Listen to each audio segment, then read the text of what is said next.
The first time I met with my oncologist, I had only one question.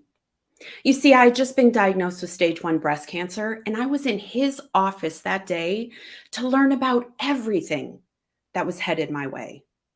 It took him less than 20 minutes to get through my biopsy results, my course of treatment, and my surgeries. And when he had concluded, he asked if I had any questions. When will I lose my hair? He looked at me and I knew he knew the answer because he must have been asked that question thousands of times before. Week 3. You see, hair loss was top of mind for me because up until that point, my struggle was internal. Thoughts about death and how much pain was I going to have to endure. I desperately needed to know when the impact of my diagnosis would turn outward and be visible to the world. I went home that day, picked up a calendar, grabbed a red marker, and I circled the start of week 3.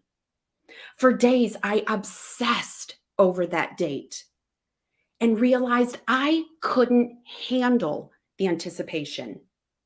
And so the night before my very first chemo, I sat down in front of my bathroom mirror and told myself, you can do this. If you don't do this, the drugs will do it for you. And before I could think another second, I flipped on the clippers, and in less than 5 minutes, my shoulder length hair was reduced to a pile on the floor. I didn't realize the impact I'd create by buzzing off my hair. Fast forward to week 4, and my hair was indeed starting to fall out. I made my way to the hospital to receive chemo and was told I'd be in the community room that day. As I made my way back, I saw there was only one seat available.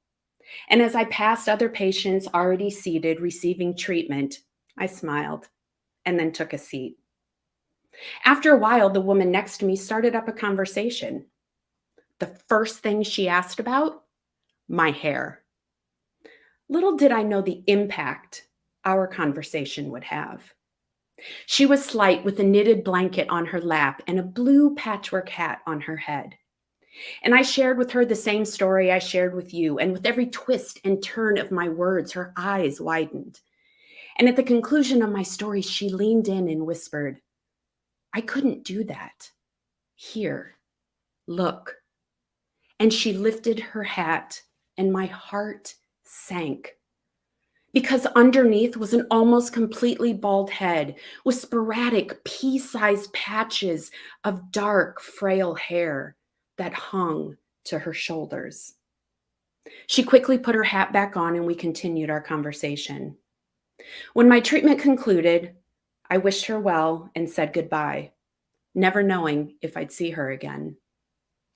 2 weeks later, back at the hospital for chemo, I was told once again I'd be in the community room. I made my way back and noticed there was only one seat available. And to my delight, it was right next to the woman in the blue patchwork hat. But this time she greeted me excitedly, and as soon as I sat down, she leaned over and said, I did it. Did what? I went to the barber. And she took off her hat to proudly show me her cleanly shaven head. You see, she had found a barber and shared my story with him. And he was so moved by her bravery to come into his shop that day that he told her her cut was on the house.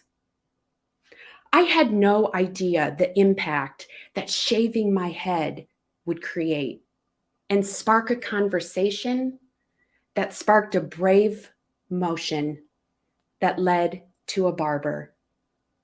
You see, it's so rare that we get to see the impact that we have on others. It isn't in those big moments that we witness and experience. It's often found in those quiet moments that we have with friends, strangers, and in my case, between the pages of my book or on a coaching call with a client. We simply need to show up every day as our perfectly imperfect selves and allow the impact of our interactions to ripple out. And so I have only one question for you.